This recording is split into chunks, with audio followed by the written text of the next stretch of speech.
भूत प्रेत की कहानियाँ पढ़ने और सुनने में तो बहुत रोमांचक लगती है, लेकिन ज़रा सोचिए, अगर ऐसे ही कुछ वास्तव में आपके साथ घटित होने लगे तो क्या आप उसे रोमांचित कहेंगे या डर के मारे थर-थर कांपने लगेंगे। किसी परलौकिक शक्ति या प्रेत आत्मा का आसपास होने का एहसास भी शरीर में एक अजब सी सिरहन पैदा कर देता है। तो ऐसे में जाहिर सी बात है, जब आपका सामना ऐसे किसी ताकत से हो जाएगा तो आपका रोमांचक वहीं दम तोड़ देगा।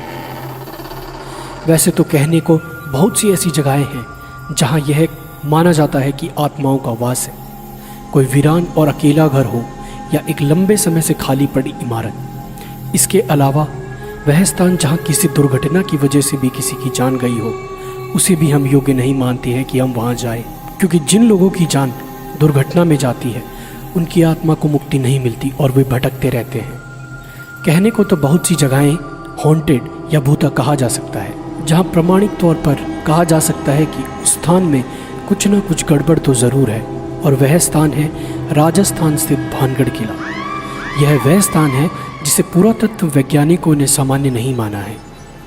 तभी तो राज्य सरकार द्वारा भानगढ़ किले के चारों तरफ व बाहर चेतावनी के तौर पर एक बोर्ड लगा हुआ है, जिसमें साफ साफ लिखा है कि सूर्य उदय होने से पहले और सूर्यास्त के बाद कोई भी इस किले में नहीं रुकेगा और नहीं आएगा। तो आखिर भानगढ़ में ऐसा क्या है जो आम जन को वहां रात के समय जाने से रोकता है? अगर कुछ है तो उसके पीछे क्या कारण है? हालांकि कोई भी पुख्ता तौर पर वहां घटने वाली दुर्घटना का कारण नहीं बता पाया, लेकिन स्थानीय लोगों के बीच प्रचलित है कुछ कहानियाँ जो साबित करती है कि वहाँ कुछ ना कुछ तो ज़रूर हो सकता है। लोगों का मानना है कि बहुत समय पहले इस स्थान पर रत्नावती नाम की बहुत सुंदर राजकुमारी रहती थी, जिस पर काला जादू करने वाले तांत्रिक की कुदृष्टि थी। तांत्रिक ने अपने जादू से राजकुमारी को वश में करके उसका शारीरिक शोषण किया, लेकिन एक दुर्घटना के चलते उस तांत्रिक की मृत्यु हो गई और आज भी उस तांत्रिक की आत्मा वहाँ भटकती रहती है। तांत्रिक के श्राप के अनुसार वह स्थान कभी भी बच नहीं सका। वहाँ रहने वाले लोगों की मृत्यु हो जाती है, लेकिन उनकी आत्मा को मुक्ति नहीं मिलती है। प्रचलित कहानी के अनुसार सिंधु देवड़ा महल के पास स्थित पहाड़ पर तांत्रिक क्रियाएं करता था। वह रानी रत्नावती के रूप पर आसक्त था। एक दिन भानगढ़ के बाजार में उसने देखा कि रानी की एक दासी रानी के लिए केश तेल लेने आई है। सिंधु देवड़ा ने उस तेल को अभिमंत्रित कर दिया कि वह तेल जिस पर भी लगेगा उससे वह तेल उसके पास ले आएगा। कहते हैं कि रानी ने जब तेल को देखा तो वह समझ गई कि यह तेल सिंधु सेवड़ा द्वारा अभिमंत्रित है। तो कहते हैं कि रानी भी बहुत सिद्ध थी, इसलिए उसने पहचान कर ली और दासी से उस तेल को तुरंत फेंक देने को कहा। दासी ने उस तेल को एक चट्टान पर गिरा दिया।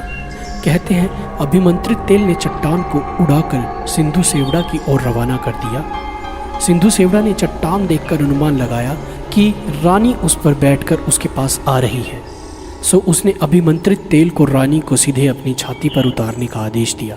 जब चट्टान पास आई तब तांत्रिक को असलियत पता चली, तो उसने आनन फानन में चट्टान उसके ऊपर गिरने से पहले भानगढ़ नगर उजड़ने का श्राप दे दिया और खुद चट्टान के नीचे दबकर मर गया। कहते हैं सिद्ध रानी को यह सब समझते देर ना लगी और उसने तुरंत नगर खाली करने का आदेश दे दिया। इस तरह यह नगर खाली होकर उजड़ गया और रानी भी तांत्रिक के श्राप की भेंट चढ़ गई।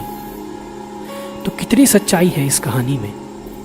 इस कहानी में कितनी सच्चाई है इसके बारे में इस बात से ही जाना जा सकता है कि जनश्रुतियों में भानगढ़ के लिए प्रचलित कहानी में कई लोग रत्नावती को राजकुमारी तो कई लोग रानी बताते हैं।